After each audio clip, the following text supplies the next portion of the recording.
On June 15th, 2017, Keith Robinson passed away. He had been a programmer and supervisor in the 1980s for Mattel, and developed games for the Intellivision video game console, which rivaled the Atari and the ColecoVision. The programmers for the Intellivision were collectively known as the Blue Sky Rangers. They kept in touch even well after the console's final demise in the late 80s. Keith, who later became a very successful cartoonist, in particular seemed to maintain a strong passion for the system.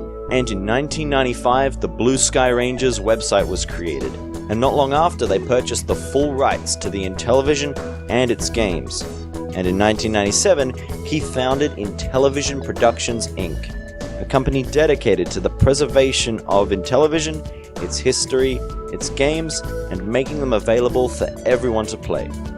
He was a prominent figure in the retro and vintage gaming community, appearing frequently at conventions and in enthusiast projects like RetroWare's The Video Game Years. So today I thought we should have a more low-key episode and celebrate Keith's life by playing Intellivision Lives, the history of video gaming. This compilation contains 62 Intellivision games and was put out by Intellivision Productions, which was spearheaded by Keith himself. Unfortunately, the publisher they went with in the PAL region happened to be Play It, a UK-based indie game publisher that is somewhat notorious for their more generic rear cover art and manuals. But on the plus side, we do get an alternate history section and an introduction, probably because the Intellivision was less popular in PAL regions, and a game list, so there's that I guess. Starting up the game, it's organised into an 80s pizza parlour, complete with jukebox, menu, and a lava lamp. Ooh, ready. The game's categorized in different arcade machines.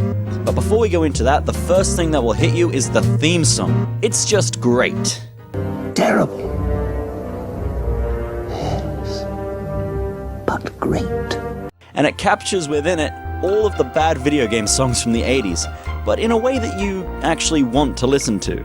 It's about a boy who is looking for his childhood console. You were my love and my friend. I thought the game would never end. You tore out my heart without anesthesia. Wait, what? Behavior that's hard to defend. Well, imagine it would be, How could you put me in this position? I really miss my Intellivision, and now I'm bleeding from this incision. I really want my Intellivision. I think that's enough of that. But that's not the only song in the old jukebox. Unlike collections like the Activision Anthology, which licensed period music, Intellivision Lives has an entire original library of Intellivision-themed music. The theme song is the only fully lyrical tune, but my favourite idea is perhaps the IntelliVoice medley. Hello, Commander. Are you sure? Hello, Commander. More. Hello, Commander. Oh, hello there! Before we get into playing some games, I should brief you on how the original Intellivision controlled. It had fixed controllers that had buttons on the side, a metallic disc on the bottom that acted as a D-pad, and a keypad. The keypad was often used just for menus and such, but occasionally it took on more involved roles. Obviously, the modern 16-button controller isn't really equipped to emulate that, but they did find a workaround. Pointing the right stick in a direction and tapping R1 activates the relevant button on the keypad, and there's a customized layout for each game that maps the most relevant controls to the face buttons, which is thoughtful. Alternatively, you can hit select at any time, and a representation of the original controller will pop up that you can move around the screen and use the keypad on manually, and see the game's original overlay. Pausing the game will also conveniently show you the controls, and let's face it, that's what you'll be pausing the game to look at half the time anyway. B-17 Bomber. Ah, B-17 Bomber. The game that everyone's heard of, but nobody's played. Mostly because of this guy. B-17 bomber. Alright, the game. You are the commander and crew of a B-17 over France in 1943. You choose your target and take off, with the computer doing the steering, while you control the pitch, roll and throttle. You also have to man the guns and drop the bombs, as well as keep an eye on the gauges to make sure you're at the right altitude and have enough fuel to get home, rearm, repair, and do it all again until you hit all the targets or crash. I love this game. The IntelliVoice gives you prompts of where the enemies are coming from and when you're over the target, and when something's wrong it calls out a constant mayday, which makes everything really intense. I get the same kind of adrenaline playing this game as I do when I play Ace Combat, and that's impressive. Come to think of it, I'm not sure we've had another World War II bomber sim come out on console since this one, making it technically the most advanced console bomber sim ever. I could give this game a whole review all by itself, and it would be a plain, and maybe one day I will, but for now we have some other games we need to get onto. And next up we have Night Stalker. This is a kind of early survival horror game in the vein of the original Wolfenstein, Lugers and all. You're a man, trapped in a maze with killer robots and paralyzing spiders and bats. You have a gun to defend yourself, but ammo is limited. As your points go up, your enemies are replaced with more and more powerful ones until they can enter your only safe space, the bunker. This game does a lot to create a foreboding atmosphere. When you start up, the scoreboard is blank and dark, with the only music being a constant drone. You can never truly win. You just increase your score until you are overwhelmed. A cool thing they did for the Intellivision release is they added rumble when you get hit, the original Intellivision of course not having any. Overall, another great game. Like Buzz Bombers, developed as an answer to Centipede, I feel that it more closely resembles some kind of advanced Space Invaders. You're a spray can shooting bees to turn them into honeycomb that's eaten by a hummingbird to get points. You're spraying the bees to stop them from pollinating the flowers, which will trap you in and limit your movement, increasing the tension as you are boxed in more and more. And in the later levels, faster bees are introduced to increase difficulty. Also, is it just me, or is it a bit weird that we're fighting to stop pretty flowers growing? Regardless, this game is really well made, with smooth controls, good visuals, and even some cutscenes. Fans of Space Invaders will enjoy this one. Speaking of, let's try out the version of Space Invaders touted on the cover. It's not an arcade anywhere. It's not in space either. But wait, wasn't there a Space Invader on the cover? Oh, wait a minute.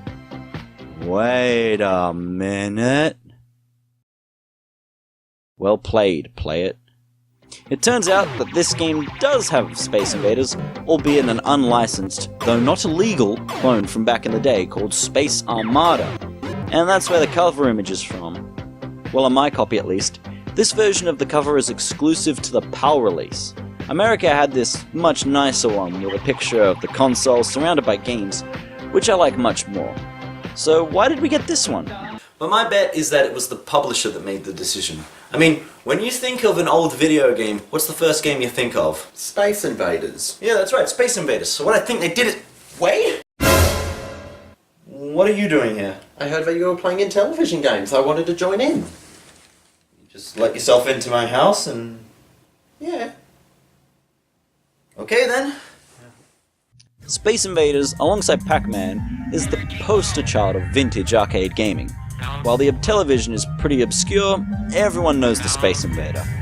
Player probably thought that by slapping something that looked close enough on the front, it would see an increase in sales.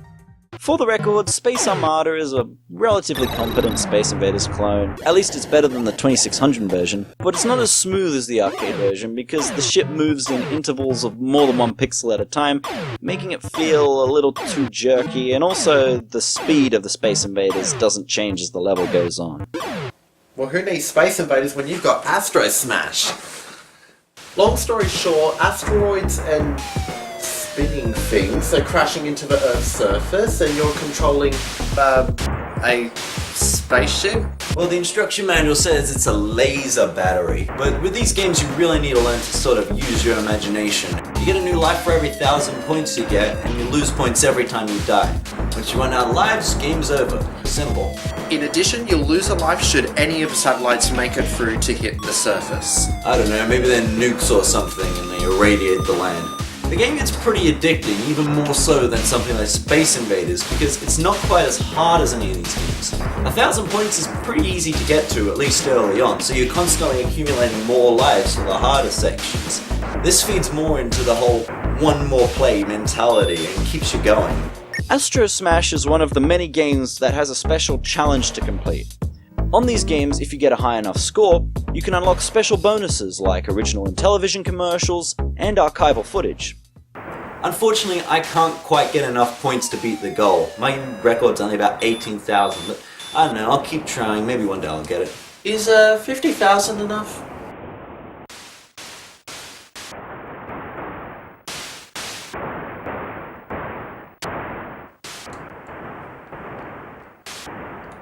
Have you played this game before? No. Okay then. Okay, let's move on to the next game, Frogbog. This one is an Intellivision classic. Well, it was also on the 2600 as Frogs and Flies, but this version is better. Game's pretty simple. You're in a bog, and you are a frog. A hungry frog. There's a mode for both playing against an AI and two-player, with some handicap options for the human players. The winner is the one to eat the most flies. This is gaming at its most simple. The tongue deploys automatically on the lowest difficulty, but there are options to do it manually, as well as a choice between fixed and variable jump arcs, which act as a sort of difficulty level, making it pretty accessible to new players, but also providing a challenge for those more advanced. Like me. Okay, game's over, and I've won with 315 points. Ha! Suck it, Wade! That one sucks. No wonder it's in kids. The jumping and, tonguing just feels so floaty and imprecise to me. Well, you gotta remember, Wade, this came out in the 1980s, and yeah, it's a bit clunky, but still, there's a charm to it. Anyway, on to the next game. Sharp Shot was a multi-cart which had 4 vaguely shooting-based games on it, all of which are 2-player only. After choosing a multi-cart, you need to select the number of the game you want on the keypad, and the game will start. Let's try Space Gunner. This one's really simple, just press the fire button at the moment the ship flies into your crosshair. The winner is the one who gets the most. And let's not ignore that flashing pastel star system in the background. I guess you can't quite spam it because you still have to time the shot because it takes some time to reach it. I don't know, there's something about a shooting game where you can't even move your crosshair that makes it seem like more luck than skill. Well, I think what it is, Wade, is more of a reaction time game. You gotta know the timing and get it at just the right moment. But I will agree, yeah, it is kind of bland. Let's see what the next one is. A cool feature of the Intellivision's keypad is that it's wired up, kind of like the difficulty or game select switches on Ataris and Pong clones. So if you want to start playing a different game on the multicart, you can just press the button and it instantly switches. Nifty. Let's try Submarine.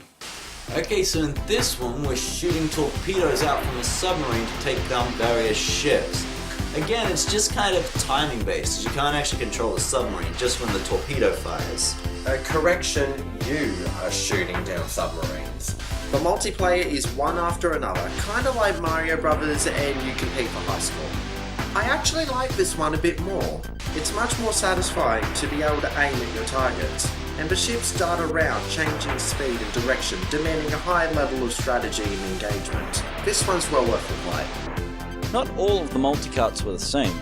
Triple Action was a cartridge where originally the 3 games, racing cars, battle tanks and biplanes, were chosen from on-screen options after boot up, rather than by pressing a specific button on the keypad.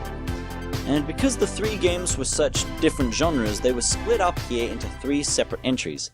So here we have biplanes. So basically, take off with L1, then hit up and down to control your elevation, and try and shoot the other person down. Every so often, the balloon will go up, which you can shoot for bonus points. Unfortunately for me, I'm much more used to inverted flight control these days, so pressing down will just send you straight into the ground immediately. I found the controls just fine because I'm not used to inverted. If you gain altitude, you'll slow down until you eventually stall and crash. And once you do stall, it's almost impossible to recover. But by going down, you can gain a bit more speed. So it's all about controlling the angle of elevation so you don't fall out of the sky. But you can also do a loop-de-loop. The winner is whoever has the highest score at the end. I really like this game. Smooth controls, solid premise, it's just pure vintage console fun. And also it's got the racing cars is exactly what it says on the tin. Avoid the cars and the first to reach 100 miles wins. And also your car windows look like a dapper gentleman. Oh yes. How's this for background music? This one's really fun in its simplicity, and it can get pretty suspenseful. It starts out easy, but cars get more aggressive as you go, making it difficult to stay alive for long periods, and it gets pretty intense when you're neck and neck and you don't know who is going to overtake who. But I am going to say those glitches are unforgivable. Glitches? What glitches? Well, let me explain. Every time I played this game previously, the background would glitch out, changing color and covering parts of the game screen, including the score. I just assumed this is how the original game was, but when I looked up footage of it to confirm that, I couldn't find the glitch anywhere, either in the original copy or in footage of Intellivision Lives. So I went back to my copy of the game to try it again, and I couldn't get the glitch to work. I did happen to record the glitch though while originally recording for this video, but that's the last time I've ever been able to get it to appear. I don't know what's happening. Anyway, let's keep moving. Thunder Castle, I love this one. You're a knight competing for naught but glory and treasure against dragons, sorcerers and demons. You run around ever-changing mazes, dodging monsters and picking up items with fabulous secret powers. Finding a grail or touching an animal like a bat, a mouse or a skull will energize you so you can take out the evil guardians, as they're called, making this about the only game where touching one of these is a power-up. Other randomly spawning items give you other effects too, but one to watch out for is the cone, which will cut your score in half. Look, dude, I was fine with the Japanese cards. I tolerated the Dragon Sky. I even let you use the Tarzo because they counted as cards in primary school, but I draw the line at a comb cutting my life points in half. Can I at least use my Darkly Big Rabbi? What's also cool is that when playing two-player one after another mode, the second player will actually get a different maze for each level, which is a cool bit of extra effort. It really is a love-hate relationship with this game. What do you love? Finally, one of these games having background music. I've been waiting for that. It does have a good sense of strategy and also a lot of suspense. You never know how the mazes are going to change, what items are going to appear, how the mythical creatures and the guardians are going to line up. It all makes for a constant, ever-changing source of fun. At the same time, my god, the controls are clunky. A lot of the times I found myself holding down one directional button, but my guy was going like another direction. And sometimes you can get caught in the either the bushes or the changing walls with absolutely no warning that they are going to appear or reappear. Well, this game's movement does kind of work on Pac-Man rules. If you press a different direction while you're going down a pathway, it will keep going down the pathway until you hit a point where you can change that direction. But at the same time, it does feel a little smushy. I kind of see it like the Resident Evil tank controls. They just work to heighten the tension because you don't have as much control over your character as you like, and it makes the game more tense. This game would have been the Zelda of its day, a big adventure game spanning 9 levels where you gotta take down bosses. Out of all the games we look at today, this one's my second favourite behind B17, but it's a close second. So now on to some sports titles with tennis. In theory it's pretty straightforward, but in practice everything just moves around too slowly to be satisfying. Managing to actually do something is cause for celebration. Come on, I just want to hit the ball. What's the timing on this? I can't work it out. You know, to be honest, I'd rather be playing Pong. Ah, I missed it again. This is the least amount of effort I've ever had to go through to win a game. Hey, we got it. What's happening? Hey, something happened! Oh, we returned to service. Oh, it's a rally. We did it. We got a rally going.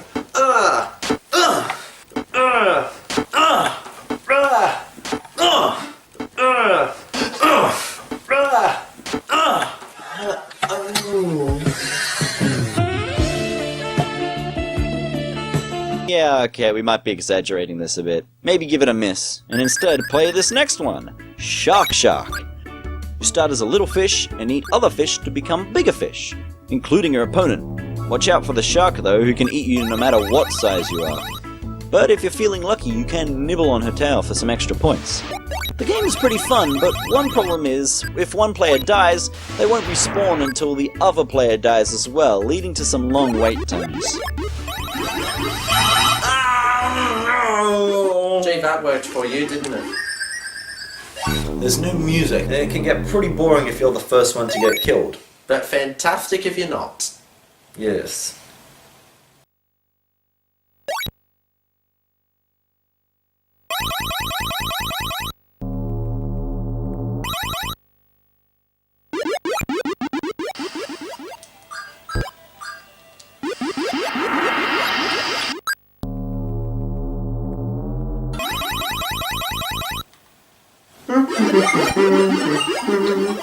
But once again, overall, this game really stands out. Also, I can't talk about this game without doing this at least at some point. Hello? Oh, hello there! So those are our top picks for Intellivision Lives, and there are so many more, but it would take just too long to go over all the good stuff. But I must stress this collection is more than just the games. It's a celebration of vintage gaming history. It's got all the standard extras you'd expect from compilations of the era. A couple goofy video modes, original box art picks, high score unlock challenges, that sort of thing. And while the presentation is perhaps a little subpar compared with its contemporaries, there's so much extra effort that was put into where it matters. Every single game has a description attached talking about the development process and crediting who made it, along with the occasional tidbit of history. Also included are a number of unreleased and prototype games, including the store demo cartridge. And as you travel around the pizza parlor, there are 2 photos of Blue Sky Rangers, which are a short documentary about the Intellivision's history and a collection of interviews with original programmers, including this guy who looks like Egon from the Ghostbusters if he was a bit of a hippie. And finally, let's just come back to that soundtrack again, and here's where I'm going to start using my creative arts degree. I mean, have to at some point. As a song on its own, it's pretty terrible, but I personally argue that you can't really judge a song on its own, especially in this case, because you experience it within the context of the game. Yes, its lyrics sound like high school poetry. Yes, the singing quality sounds like something that was posted to YouTube in 2007, and the beat is 30-year-old cheddar, but frankly, that's perfect. This game is not a blockbuster, and it knows it, so the creators embraced the fact that they were the oddball. A normal, low-carb, low-fat, saccharin-laden song like Infogram's Imagination wasn't going to do it. It needed a statement. The Blue Sky Rangers knew this. They were a tight-knit group that made the Intellivision, and couldn't bear to see it go. I highly recommend watching a video I'm linking in the description of some of the pranks they pulled in the office, all the way up until the very last day. They just look like game makers having the most fun you could have, and that's what they did with this song. The melodic style combined with the use of Intellivision sound effects attempts to transport the listener back to the early 80s, specifically into the video game culture of the time, which was also known for its terrible video game songs, and the extreme lyrics act as a parody of this era, while at the same time celebrating the Intellivision for its quirkiness. The song is about a man who's trying to find his childhood Intellivision because he's nostalgic, and at the end of the song, it's revealed My mother sold mine in the garage sale. Pity. I mean, who watching this video can't relate to that in some way? A childhood video game or console being lost and never being able to get it back. I'm lucky that I've managed to keep hold of quite a few of my original childhood games, but there are a couple I'll know I'll never get back the originals of, and all you can say is pity. This game doesn't just celebrate the Intellivision, but nostalgia itself. Okay, And you're getting too worked up here, man. Okay, maybe I am. Okay, well, either way, it's getting late. Gotta run. Oh, okay, see ya. Adios. Wait, how did you get here in the... Weird. This video has been a tribute to the work and passion of Keith Robinson, without whom this collection, among many other things, would have never existed. And Keith, although you may no longer be with us, Intellivision Lives. You may be wondering why I care so much about all this, and it's a bit funny, really. It occurs to me that I haven't revealed to you guys what my full real name is yet. See you next time, guys.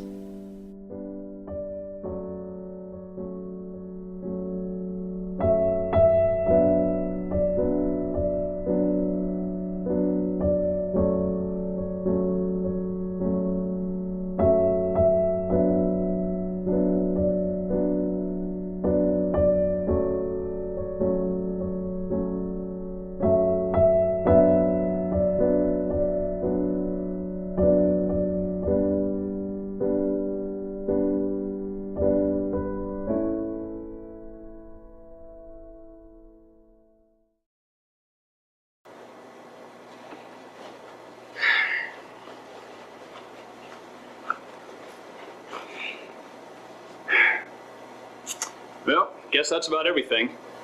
You know, it's kind of sad here, last day of Mattel, but you know, it really shouldn't be. Mattel isn't dead, as long as it lives on in our hearts. You know, we really built up a family here, some close ties, and that's something that can last forever. I mean, something like that, that spirit, you just can't throw that out. We are closed now.